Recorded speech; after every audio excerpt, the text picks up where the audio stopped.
नमस्कार साथियों। आज हम एक महत्वपूर्ण विषय पर बातचीत करने के लिए इकट्ठा हुए हैं। वो विषय निसंदेह आगामी निगम के दिल्ली के चुनावों से जुड़ा हुआ है। पिछले 20 वर्षों में हम इस बात को लगातार कह रहे हैं कि बीजेपी और कांग्रेस ने मिलकर एमसीडी को भ्रष्टाचार का अड्डा बना दिया और दिल्ली को कचरे का डब्बा बना दिया। और भारतीय जनता पार्टी शासित एमसीडी के बारे में अगर हम बात करें तो बीजेपी के लिए एमसीडी उस एक प्लास्टिक ट्यूब के समान है जिसके जरिए वो दिल्ली की जनता का खून चूसती है। हमारे पास मीडिया हाउसेस द्वारा कवर की गई कुछ न्यूज स्टोरीज हैं और आप पता कर लीजिएगा, इनमें से एक भी आम आदमी पार्टी द्वारा ओन नहीं की जाती हैं। सब स्वतंत्र पत्रकारिता की संस्थाएं हैं जिनको हम आपके सामने सिलसिलेवार ढंग से डॉट्स को कनेक्ट करते हुए प्रस्तुत करना चाहते हैं। बार बार चर्चा होती है, एमसीडी कहता है कर्मचारियों को देने के लिए तनख्वाह नहीं है, उनके पास पैसे नहीं है, जबकि दिल्ली सरकार कहती है हमने आपको पैसे दे दिए। सिर्फ दे नहीं दिए, पिछली सरकार ने जितने पैसे आपको दिए उससे दुगुने पैसे दिए। इस सच्चाई को जानने के बावजूद कि आपके कर्मचारियों की संख्या दोगुनी नहीं हुई है। पैसा दोगुना हो गया, कर्मचारी दोगुने नहीं हुए, फिर भी सफाई कर्मचारियों को तनख्वाह नहीं मिल रही है। 57,000 तकरीबन सफाई कर्मचारी दिल्ली के हैं जिनको एमसीडी नहीं चला पा रही है। कर क्या रही है? टाइम्स ऑफ इंडिया अखबार है, उनकी खबर देखिए आप, मार्च 16 है शायद। क्लियर इसमें इंडिकेट किया हुआ है, तीनों एमसीडी का ग्राफ बना हुआ है। इन सबके एक्सपेंडिचर हर साल बढ़ते जा रहे हैं, सबके, नॉर्थ के, ईस्ट के, साउथ के। 2000 है तो 4000 हो गया। इधर देखिए ईस्ट वाले में 1000 है तो 1200 से ऊपर चला गया। लेकिन जो इंटरनल रेवेन्यू है वो नहीं बढ़ रहा है, न तो वो बढ़ रहा है, न उसको बढ़ाने के लिए कोई एमसीडी में प्रतिबद्ध दिख रहा है, कटिबद्ध दिख रहा है। 1800 करोड़ रुपया इंटरनल रेवेन्यू था, इसके बाद मात्र 2700 करोड़ रुपए बढ़ा, वो इतना हो गया, जबकि जो खर्च है वो दोगुना हो गया। इसी प्रकार से तीनों एमसीडी का हाल है। हम सब जानते हैं साउथ जो प्रॉस्परस एरिया होने की वजह से अपने टैक्स कलेक्शन के अंडर होने के बावजूद, अंडर टारगेट होने के बावजूद वो अपना खर्चा येन केन प्रकार ऋण निकाल लेता है। ईस्ट और नॉर्थ की हालत बेहद खराब है। नॉर्थ एमसीडी 2700 करोड़ रुपए की कैश डेफिसिट में चल रहा है। इस एमसीडी में 1/4 प्रॉपर्टी टैक्स का कलेक्शन है। आउटडोर एडवर्टीजमेंट, पार्किंग और तमाम तरह के टैक्सेस का कलेक्शन टारगेट से बहुत नीचे। रेवेन्यू कहां से बढ़ेगा? और इसके बाद ये गवर्न कैसे कर रहे हैं, इनके गवर्नेंस पे भी एक नजर डालें। Writing on the wall, 1.38 lakh drop out in 1.5 years। ये आंकड़ा जो है एमसीडी के स्कूलों का है, जहां दिल्ली की सरकार पूरे विश्व में अपने एजुकेशनल रिफॉर्म्स के जरिए नए बेंचमार्क स्टैब्लिश कर रही है। दिल्ली को सिर्फ देश के मानचित्र पे नहीं, विश्व के मानचित्र पर उदाहरण के तौर पे स्थापित कर रही है। शिक्षा में आमूलचूल जो परिवर्तन हो रहे हैं उससे सिर्फ पक्ष के नहीं, विपक्ष के लोग भी सराह रहे हैं। वहीं भारतीय जनता पार्टी शासित एमसीडी की हालत इतनी बुरी है कि almost computer education MCD led जो प्राइमरी एजुकेशन सिस्टम है उसमें कंप्यूटर एजुकेशन एग्जिस्ट ही नहीं करता। आज की तारीख में जमाने के साथ, तकनीकी के साथ कदम से कदम मिलाकर चलने के लिए हमारे नौनिहालों को इन नई तकनीकियों की जानकारी रखना, इनका ज्ञान रखना कितना आवश्यक है, इससे सभी माता पिता भिज्ञ हैं, उनको ये बात पता है। फिर भी कंप्यूटर एजुकेशन नॉन एग्जिस्टेंट है। इतना ही नहीं, और क्या क्या है, शॉर्टेज स्टाफ की एक्यूट है। साफ साफ लिखा हुआ है, क्लर्क्स, सिक्योरिटी गार्ड्स, स्वीपर्स, ये 2-4 कम नहीं है। एक्यूट शॉर्टेज का मतलब 60% से ऊपर, 60% से ऊपर शॉर्टेज है इन सारे सपोर्ट स्टाफ की। हम कैसे अपेक्षा कर सकते हैं कि स्कूल सही हालत में होंगे और ठीक ढंग से चलाए जा रहे होंगे। सिर्फ 2 स्कूल इंस्पेक्टर हैं। स्कूल इंस्पेक्टर जो इंश्योर करें इंस्पेक्शन के जरिए कि स्कूलों के लिए जो मानदंड तय हैं ये उन मानदंडों पे खरे उतर रहे हैं, जो लक्ष्य निर्धारित हैं उन लक्ष्यों को ये पूरा कर रहे हैं, ये अपेक्षा होती है इंस्पेक्टर से। पूरे नॉर्थ एमसीडी के अंदर सिर्फ 2 हैं।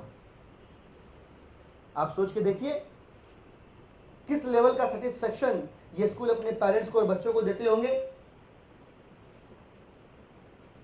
शर्म की बात है, 100 स्कूल एमसीडी द्वारा संचालित 100 स्कूलों में प्रिंसिपल नहीं है। इन्होंने ऐसी बटालियन को जंग के मैदान में भेज रखा जिसका कोई कमांडर नहीं है। इन्होंने ऐसी गाड़ी सड़क पर छोड़ रखी जिसका कोई वाहन चालक नहीं है, ड्राइवर नहीं है। तीनों मिला के 100 स्कूल ऐसे हैं जिनमें प्रिंसिपल तक नहीं है। हम क्या अपेक्षा रखें इन स्कूलों से? और 2015 से 48 स्कूल एमसीडी के या तो बंद कहीं किए जा चुके हैं या हस्तांतरित किए जा चुके, किसी को ट्रांसफर किया जा चुके कि भाई हमसे नहीं चल रहा। पूरी एमसीडी छोड़ देते यार, क्यों चुनाव करवा रहे हो? पूरी एमसीडी छोड़ दो, क्योंकि पूरी एमसीडी नहीं चल रही है आपसे। आप स्कूल क्यों छोड़ रहे हो? सिर्फ 100 करोड़ रुपए का बजट 2012-13 में था, घट के 14-15 में 92 हो गया, घट के 16-17 में 80 हो गया। पिछले 5 साल में सिर्फ 22 स्कूल बंद हुए। दिल्ली की सरकार जहां अपने बजट का लगभग 25% यानी 1/4 शिक्षा के ऊपर खर्च कर रही है, यहां ये सरकार 100 करोड़ रुपए के बजट को हर साल कम करती जा रही है, जिससे स्पष्ट हो जाता है, जिससे ये दिख जाता है कि यह सरकार हमारी आगामी पीढ़ियों को लेकर कितनी गंभीर है, शिक्षा को लेकर कितनी सचेत है, कितनी सीरियसनेस है एजुकेशनल रिफॉर्म्स को लेकर।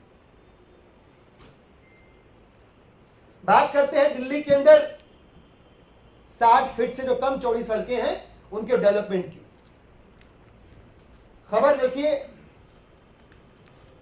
फंड की कोई कमी नहीं है, पर यदि ईयर वाइज एक्सपेंडिचर देखें सड़कों के रख रखाव और उनके निर्माण कार्य के ऊपर, तो ये 2012-13 में जहां लगभग 10,000 करोड़ रुपए था, वो 2016-17 में 3 गुना कम लगभग 3,000 करोड़ रुपए आ गया।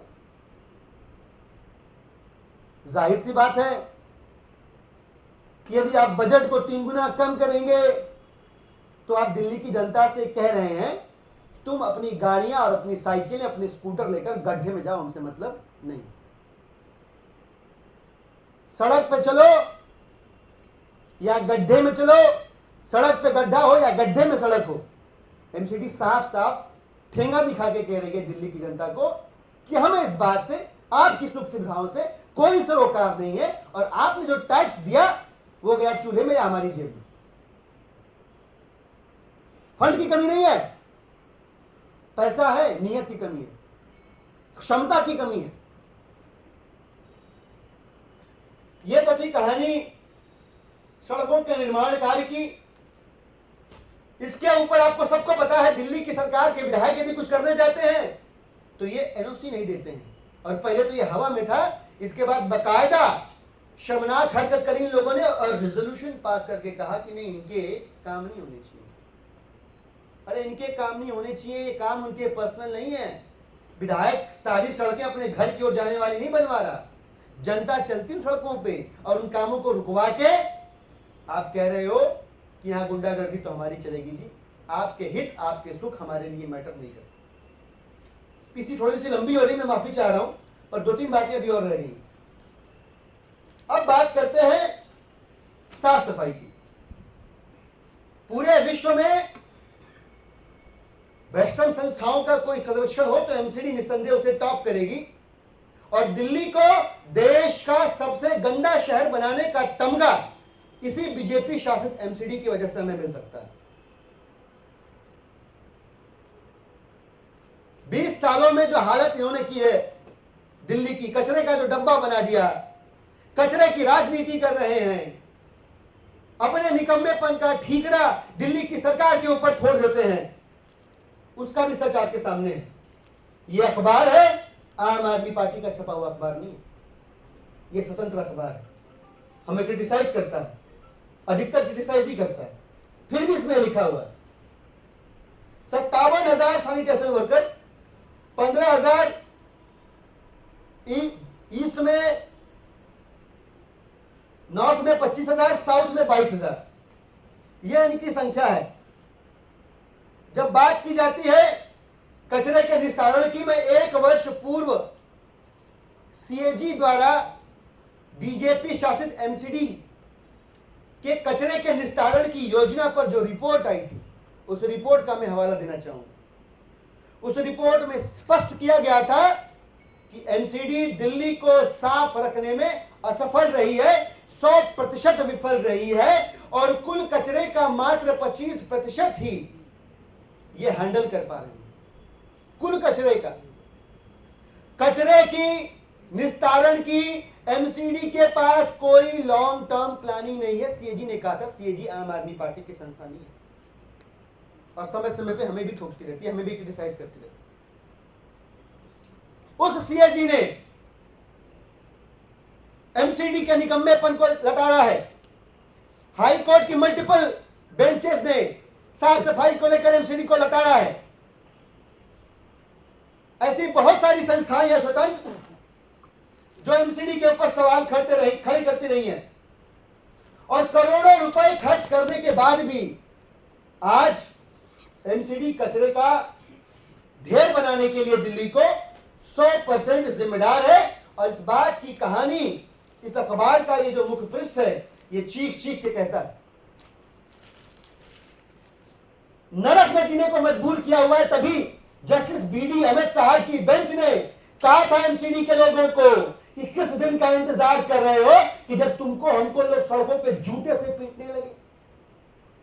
यह कहना पड़ा था न्यायाधीश महोदय।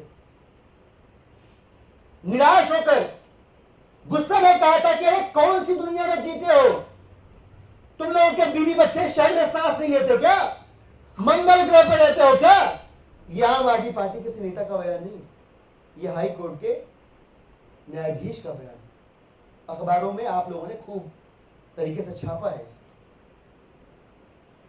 अपनी कचरे की राजनीति, अपने निकम्मेपन का ठीकरा फोड़ना इनके लिए सर्वोपरि है। इनकी दुकान चलती रहे, जनता की जान जाती रहे, इनसे इनको कोई मतलब नहीं। इसमें ये जो तस्वीर आप देख रहे हैं, ओखला में जामिया नगर की तस्वीर है। चारों तरफ से अपार्टमेंट, बीच में कचरे का, गंदगी का तालाब है। अभी कुछ महीने बाद जब बीमारियां फैलेंगी, फटाक से सारे आ जाएंगे जी पैसा नहीं दिया, पैसा नहीं दिया, पैसा नहीं दिया। समय रहते तैयारी क्यों नहीं कर रहे हो। सीएजी ने अपनी रिपोर्ट में मलेरिया, चिकनगुनिया और डेंगू, इन तीनों के लिए एमसीडी को जिम्मेदार ठहराते हुए कहा है कि एमसीडी ने यह गंदगी तक की कि गलत दवाइयों का छिड़काव करके दिल्ली की जनता के स्वास्थ्य से खेला है, उनकी जान से खेला। इनका मुंह है जनता के पास जाने के चुनाव में। ये वो चेहरा बचा पाए हैं क्या? इतनी असफलताओं के बाद, इतने निकम्मेपन के बावजूद क्या इनके पास अभी भी वो चेहरा बाकी है जिसको लेकर ये जाएं जनता के पास और कहें कि पिछले वर्ष मलेरिया, चिकनगुनिया और डेंगू के दौरान हमारी निकम्मेपन की वजह से कुछ लोगों की जान तो गई, पर वोट हमको दीजिएगा। हमारे निकम्मेपन की वजह से आप गंदगी में, बदबूदार कीचड़ में जीने को मजबूर तो है, पर वोट हमें ही दीजिएगा। हमारे निकम्मेपन की वजह से हम सड़कों की सफाई तो नहीं कर पा रहे हैं, आप धुएं में, धूल में, धक्कड़ में सांस लेने को मजबूर है, पर वोट हमें दीजिएगा। इनका मुंह बचा हुआ है। मैं आपको मेरी बात पे विश्वास मत करिए। इस अखबार में 3 एक्सपर्ट्स के कमेंट्स हैं। Ravi Agarwal, director toxin links, Bharati Chaturvedi, founder and director Chintan, एक एनजीओ है, और Swati Singh Sambyal, programme manager CSC. इन लोगों ने रेटिंग की है एमसीडी की। इनमें से किसी को मैं व्यक्तिगत रूप से नहीं जानता, कभी जिंदगी में मिला नहीं हूं, प्रभावित करने का सवाल नहीं पैदा होता। ये स्वतंत्र टिप्पणीकार हैं और ये लोग कह रहे हैं कि एमसीडी ने बीजेपी की दिल्ली को डंप यार्ड बना दिया है, बर्बाद कर दिया है। पूरे देश में अपने प्रो गवर्नेंस होने का ढकोसला पीटते हैं ये लोग। एक छोटे से राष्ट्रीय राजधानी क्षेत्र में एक छोटी सी एमसीडी को ये साफ नहीं रख पा रहे हैं। ये गवर्नेंस करेंगे, ये स्टार्टअप इंडिया करेंगे, ये स्टैंड अप इंडिया करेंगे, ये मेक इन इंडिया करेंगे, ये करेंगे खाली रोमियो स्क्वाड इन इंडिया और कुछ नहीं करेंगे। खबर पढ़िए आप, कच्ची कॉलोनियों के निर्माण की बात करते हैं भारतीय जनता पार्टी और कांग्रेस पार्टी के लोग। कांग्रेस पार्टी ने फर्जी सर्टिफिकेट बांट के एक बार पहले ही दिल्ली की जनता को बेवकूफ बनाया हुआ है, और अब भारतीय जनता पार्टी के पास सितंबर 2015 से केंद्र की सरकार के पास दिल्ली की सरकार का इन अनधिकृत कॉलोनियों को रेगुलराइज करने का प्रपोजल पड़ा हुआ है। कोर्ट को फटकार लगानी पड़ी कि इन प्रिंसिपल सेंट्रल गवर्नमेंट बताए कि दिल्ली की सरकार के अनऑथोराइज कॉलोनियों के रेगुलराइज करने के प्रपोजल पे वो इन प्रिंसिपल एग्रीमेंट में है कि नहीं, 4 हफ्ते में जवाब दे। इन कॉलोनियों की हालत एमसीडी ने बर्बाद कर रखी।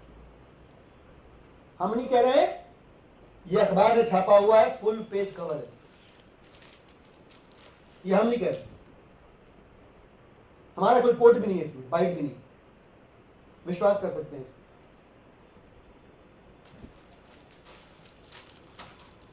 अब बात करते हैं इनके गवर्नेंस मॉडल की। सिर्फ एक रानी झांसी फ्लाईओवर नहीं है जो इनके निकम्मेपन का बेंचमार्क है। इस अखबार में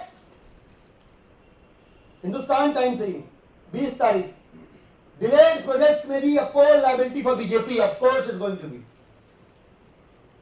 दिल्ली की जनता मूर्ख नहीं है, आपके निकम्मेपन को बहुत करीब से पढ़ पा रही है, आपकी बेईमानी को महसूस कर पा रही है, आपकी विफलताओं को, असफलताओं को अपनी नंगी आंखों से माप पा रही है, जांच पा रही है। शहादरा लेक क्लेम क्या थे?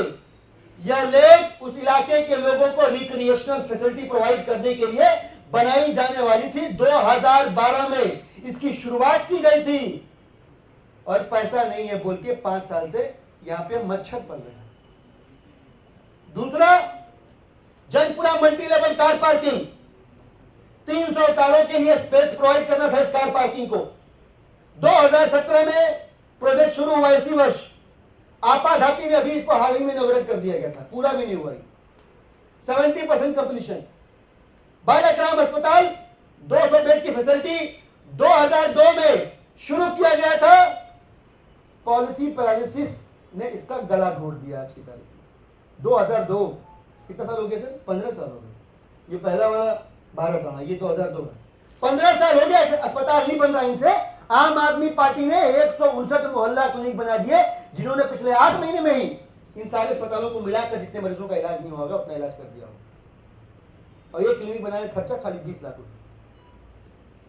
अगला, पूर्णिमा सेठी अस्पताल मल्टी स्पेशलिटी हॉस्पिटल 2007 में शुरू हुआ, अक्यूट शॉर्टेज ऑफ फंड की वजह से लटक रहा है। ताहिरपुर अम्यूजमेंट पार्क 2012 में शुरू हुआ, इस इलाके के लिए लैंडमार्क होने वाला था, अब वो मिस गवर्नेंस का बेंचमार्क बना हुआ है। एमसीडी के चेहरे पर ब्लैक ब्लॉट है इस समय। ये एमसीडी और डीडी दोनों को बीजेपी चला रही है, अभी आपस में इसका कुछ मसला सुलझाने में लगे, नहीं बन पा रहा। 5 साल हो गया। Parking at Rani market and Shiva market Pitampura 600 और 500 गाड़ियों के पार्किंग की स्पेस 2008 में शुरू हुआ, अभी तक इसको नॉर्थ एमसीडी पूरा नहीं कर पाई। रानी झांसी फ्लाईओवर 20 साल होने को आया, 70 करोड़ का बजट 700 करोड़ पहुंच गया, आज तक पूरा नहीं हुआ। तो भ्रष्टाचार और गंदगी, भ्रष्टाचार और गंदगी ये दो चीजें हैं जिसने ग्रस्त कर रखा है दिल्ली की जनता को, और इसके पीछे सीधे सीधे बीजेपी और कांग्रेस जिम्मेदार है। जैसा कि मैंने बताया कि बीजेपी के लिए एमसीडी उस प्लास्टिक ट्यूब के बराबर है जिसके जरिए बीजेपी दिल्ली की जनता का खून चूस रही है।